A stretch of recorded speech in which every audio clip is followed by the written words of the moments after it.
తెలంగాణలో పత్తి కొనుగోళ్లు బంద్ అయ్యాయి. కాటన్ కార్పొరేషన్ ఆఫ్ ఇండియా అవలంబిస్తున్న వైఖరికి నిరసనగా తెలంగాణ కాటన్ అసోసియేషన్ పిలుపు మేరకు జిన్నింగ్ వ్యాపారులు ఆందోళన బాటపట్టారు. నిన్నటి నుంచి రాష్ట్ర వ్యాప్తంగా జిన్నింగ్ మిల్లులు మూసివేసి నిరసన బాటపట్టారు. మిల్లుల గేట్లకు నిరవధిక బంద్ చేస్తున్నట్లు ఫ్లెక్సీలు ఏర్పాటు చేశారు. పత్తిని కొనుగోలు చేయాలని వరంగల్, నిజామాబాద్, ఆదిలాబాద్తో పాటు పలు జిల్లాల్లో రైతులు ధర్నా కార్యక్రమాలు చేపట్టారు.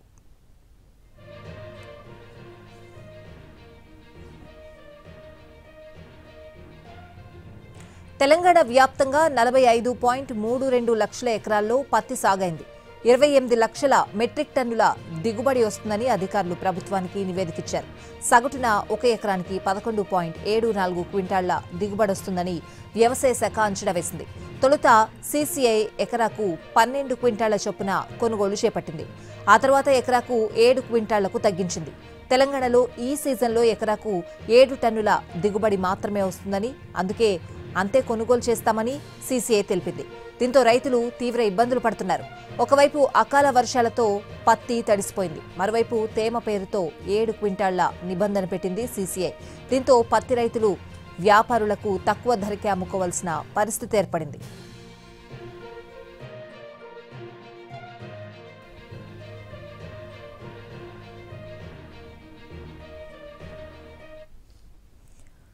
కేంద్ర ప్రభుత్వ అధీనంలోని సీసీఐ తీసుకొచ్చిన L1 నుంచి L12 నిబంధనలతో రాష్ట్రంలోని జిన్నింగ్ మిల్లర్లు నష్టపోతున్నారు. జిన్నింగ్ మిల్లర్లతో చర్చలు జరిపేందుకు ప్రభుత్వం సిద్ధమైంది. ఇవాళ మిల్లర్లను చర్చలకు రావాలని ఆహ్వానించింది. సమస్యలపై చర్చిస్తామని రాష్ట్ర ప్రభుత్వం తరపున భరోసా ఇవ్వనుంది. రైతులు ఇబ్బందులు పడకుండా చర్యలు తీసుకోనుంది. రైతుల కోణంలో ఆలోచించి మిల్లర్లు సమ్మె విరమించాలని ఇప్పటికే మంత్రి తుమ్మల నాగేశ్వరరావు కోరారు.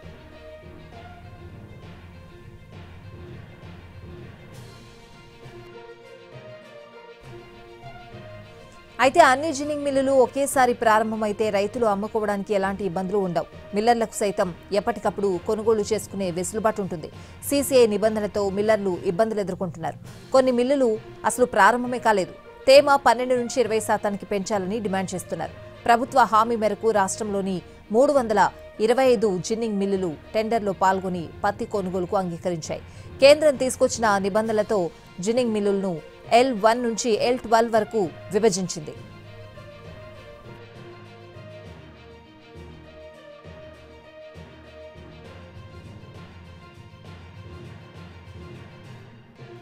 పత్తి కొనుగోలు జరపాలనే నిర్ణయంపై మొదటి నుంచి తీవ్ర అసంతృప్తితో ఉన్న జిన్నింగ్ మిల్లుల ప్రతినిధులు నిబంధనలు సవరించాలని కేంద్రాన్ని కోరారు. కొనుగోళ్లు ఆరంభమై నెల రోజులు గడిచినప్పటికీ కేంద్రం నుంచి స్పందన కరువైంది. తెలంగాణ వ్యాప్తంగా 325 జిన్నింగ్ మిల్లులు ఉండగా ఇప్పటి వరకు కేవలం 243 మిల్లులు మాత్రమే కొనుగోళ్లను ప్రారంభించాయి. మిగతా 82 మిల్లులు ఇంకా తెరుచుకోలేదు. దీంతో రైతులు ఇబ్బందులు పడుతున్నారు. ఇతర ప్రాంతాలకు వెళ్లి పత్తిని అమ్ముకునే పరిస్థితి ఏర్పడింది. పత్తి కొనుగోళ్లపై నిబంధనలు ఎత్తివేయాలని రాష్ట్ర ప్రభుత్వం కేంద్ర మంత్రులు సీసీఐ ఎండీకి సైతం లెటర్లు రాశారు. రాష్ట్ర పరిస్థితిని సైతం వివరించారు. ఎకరాకు 12 క్వింటాలు కొనుగోలు చేయాలని, L1, L12 నిబంధన తొలగించాలని విజ్ఞప్తి చేసింది. అయినా స్పందన కరువు కావడంతో జిన్నింగ్ మిల్లర్లు సమ్మెబాట పట్టారు.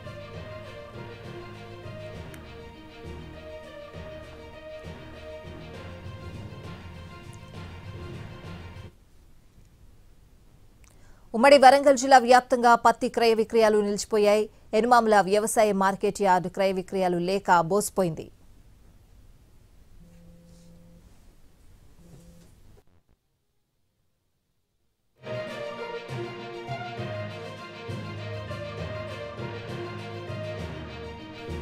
కాటన్ కార్పొరేషన్ ఆఫ్ ఇండియా తీరుతో రైతులు, జిన్నింగ్ మిల్లర్లు నష్టపోతున్నారంటూ కొన్ని రోజులుగా ఆందోళన బాటపట్టారు. సీసీఐ కొత్త నిబంధనలు, కొర్రీలతో రైతులు, వ్యాపారులు ఇబ్బందులు పడుతున్నారు. జిన్నింగ్ మిల్లుల వ్యాపారులు నిన్నటి నుండి పత్తి కొనుగోళ్లను బంద్ చేశారు.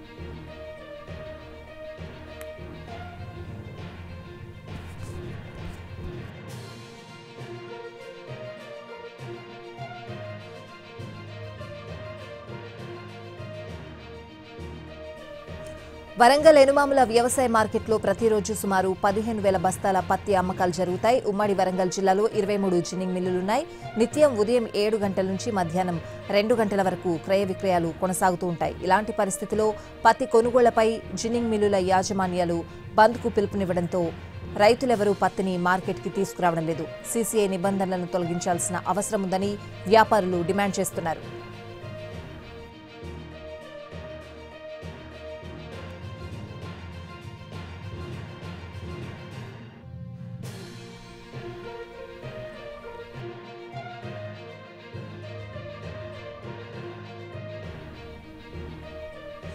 వరంగల్లో పత్తి కొనుగోళ్లకు సంబంధించిన మరింత సమాచారం మా ప్రతినిధి అరుణ్ అందిస్తారు.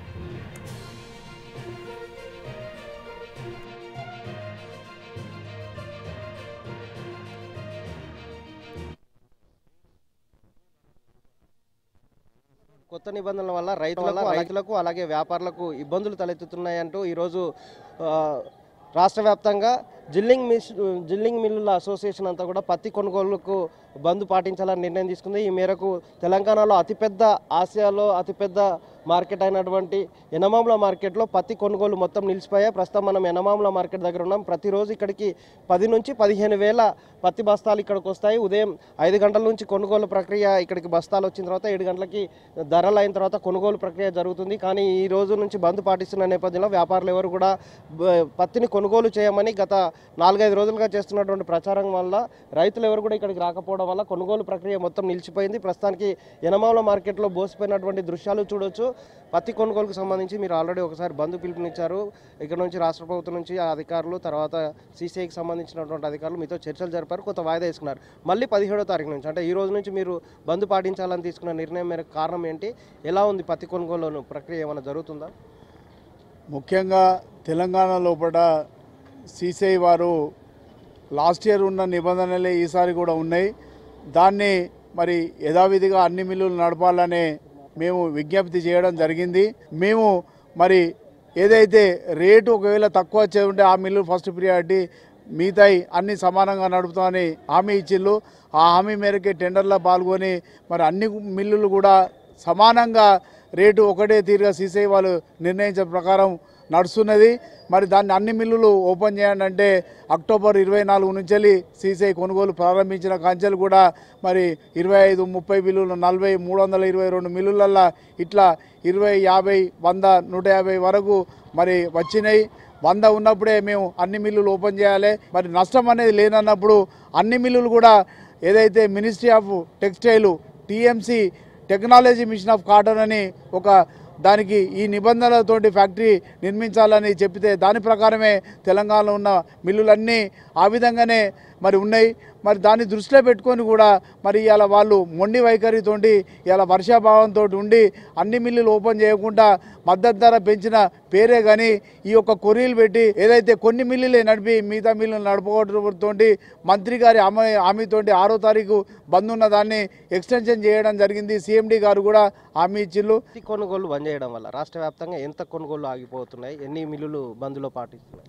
ఇలా మొత్తం 322 మిల్లులు ఉన్నాయి. మొత్తం 322 మిల్లులు కూడా బంద్ పాటిస్తున్నది. దాంట్లో అందరూ కూడా ప్రతి జిల్లా కార్యవర్గం, ప్రతి జిల్లా వాళ్ళు కూడా ఉన్నారు. నిన్నటి వరకు కూడా మరి ప్రిన్సిపల్ సెక్రటరీ గారు కానీ సీసీఐ అధికారులు కానీ మాట్లాడుతున్నారు. కానీ మేము అన్ని మిల్లులను నడిపిస్తాం, ఇబ్బంది లేదని అనేది ఉన్నది. వాళ్ళు మేము అడిగే సమాధానానికి వాళ్ళు ఏ సమాధానం చెప్పలేని పరిస్థితులలో ఉన్నారు.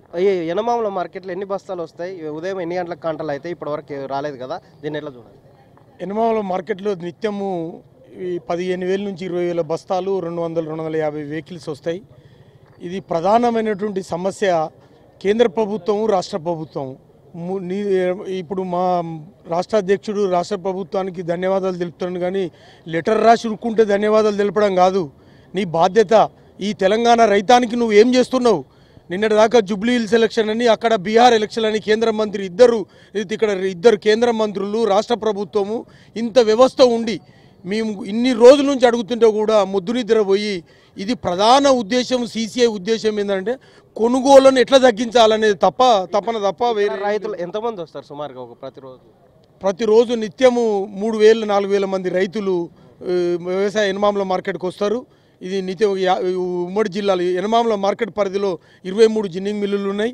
23 జిల్లులు కూడా మొత్తం బంద్ ఉన్నది. సమ్మె ప్రభావాన్ని కేంద్ర రాష్ట్ర ప్రభుత్వాలకు చూపించేలాగా అసోసియేషన్ జిల్లింగ్ మిషన్ మేనేజ్మెంట్ తీసుకున్న నిర్ణయం కాస్త కొంత ఫలితాన్ని ఇచ్చినట్టుగా ఉంది. రేపు సీసీఐ ఉన్నతాధికారులు కూడా హైదరాబాద్కు వస్తున్న నేపథ్యంలో రేపటికి సమస్య పరిష్కారం అవుతుందని ఒక ఆశాభావంతో అయితే జిల్లింగ్ మిషన్ అసోసియేషన్ వాళ్ళు ఉన్నారు. మరొక వైపు రైతులు చేస్తున్నటువంటి పత్తికి సంబంధించినటువంటి రైతులు కూడా వీళ్ళకి సహకరిస్తున్న నేపథ్యంలో మొత్తం కొనుగోలు మొత్తం రాష్ట్ర వ్యాప్తంగా నిలిచిపోయి సుమారుగా 3 లక్షల క్వింటాలకు సంబంధించినటువంటి పత్తి మొత్తం కొనుగోలు ఆగిపోతున్నట్టుగా ఇక్కడ జిల్లింగ్ మిషన్ అసోసియేషన్ వాళ్ళు చెప్తున్నారు. జిల్లింగ్ మిషన్ అసోసియేషన్ సమ్మె కారణంగా మొత్తం పత్తి కొనుగోలు మొత్తం రాష్ట్ర వ్యాప్తంగా నిలిచిపోయింది. ఎనమాములలో ఆసియాలోనే అతిపెద్ద మార్కెట్ అయిన ఎనమాముల మార్కెట్ మొత్తం బోసిపోయింది. కెమెరామెన్ వాజిద్ అరుణ్ కుమార్, ఎన్టీవీ వరంగల్.